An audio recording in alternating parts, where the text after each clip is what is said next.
আমি বলতে চাই, এই বাংলাদেশের ছাত্র আন্দোলনের সময় যতগুলো ছাত্র হত্যা করা হয়েছে প্রত্যেকটা হত্যাকারীর বিচার বাংলাদেশে করতে হবে।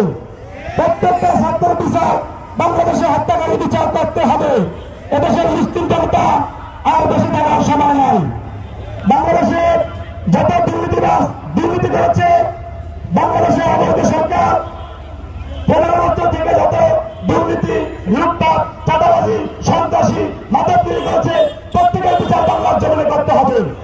আজকে এখান থেকে আমি বলতে চাই, এখন বর্তমান যারা দেশ পরিচালনা করতেছেন, আপনারা যদি বিচার করতে না পারেন, আগামীতে ইসলামী আন্দোলন বাংলাদেশ বসে থাকবে না। প্রত্যেকটা মুসলমান, প্রত্যেকটা নাগরিক রাজপথে নামার জন্য প্রস্তুত হয়ে গেছে ইনশাআল্লাহ।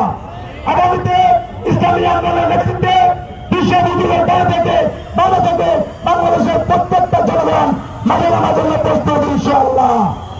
আজকে এখান থেকে আমি বলতে চাই, যারা বাংলাদেশে লুটপাট চাঁদাবাজি শুরু করে দিয়েছেন, আপনারা এখন থেকে সতর্ক হয়ে যান। বাংলাদেশের চাঁদাবাজির দিন এখন আর নাই, লুটপাটের দিন এখন আর বাংলাদেশে নাই। অনেক লুট করেছেন, চাঁদাবাজি অনেক করেছেন। এখন যারা মনে করতেছেন ষোলো চালাচ্ছে, আমরা দেশ চালাবো, ওই চিন্তা করে আপনারা বসে থেকে কোনো লাভ নাই। এখন থেকে দেশ চালাবো ইসলাম, মানবতার মুক্তি চাই, মেহনতি মানুষের মুক্তি চাই, পীর সাহেব চলবে নাই। ইসলামী আন্দোলন বাংলা জিন্দাবাদ, কাপুর থানা জিন্দাবাদ। আসসালামু আলাইকুম ওয়া রাহমাতুল্লাহ।